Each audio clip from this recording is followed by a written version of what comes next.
Baby, why did you ask Marco to play in Rage? Baby? Baby, why? Because he was the only guy around.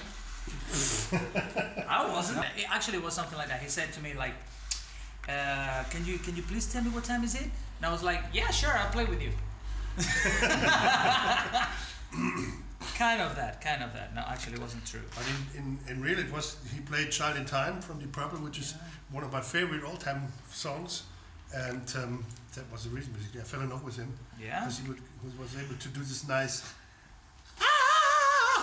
Oh man, it means a lot to me. Actually, it means. Yes.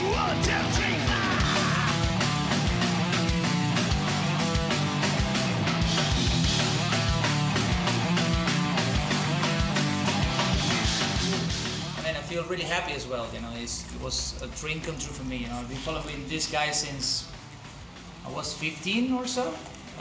Actually, my first tattoo was the Rage Spider, which is somewhere here.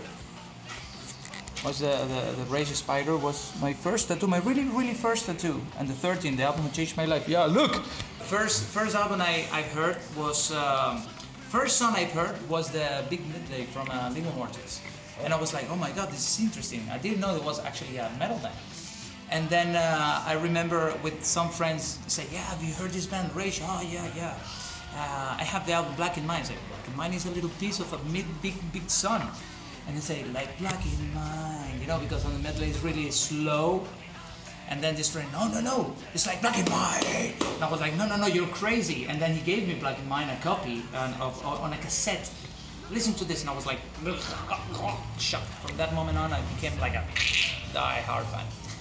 And it's true, it's like playing with your heroes. Can you believe that? Have you seen this movie, Rockstar? Well, this is even better, because it's real, you know? You're always behind me. I know the devil set you to me. You want me, you need me, and then I set you free.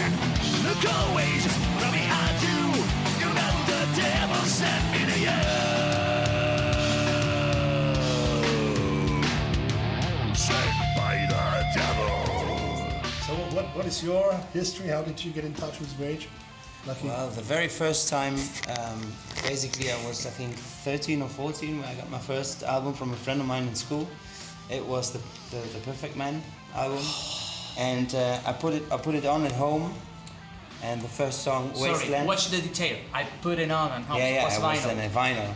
Boom. At home, and it was the song Wasteland, and it was just, for me, it was like Wasteland! I never heard something like that. And then I took the cover and turned it around, and since I'm from Greece, I saw this guy on the backside, Christos Efthymiadis, a Greek person playing drums. So I started to research. We didn't have all this internet stuff, so I started to magazines and this and that, and cut out his pictures, collecting stuff that he did and learning about his history. And all my room at my mother's place was like full of pictures from Rage and Chris.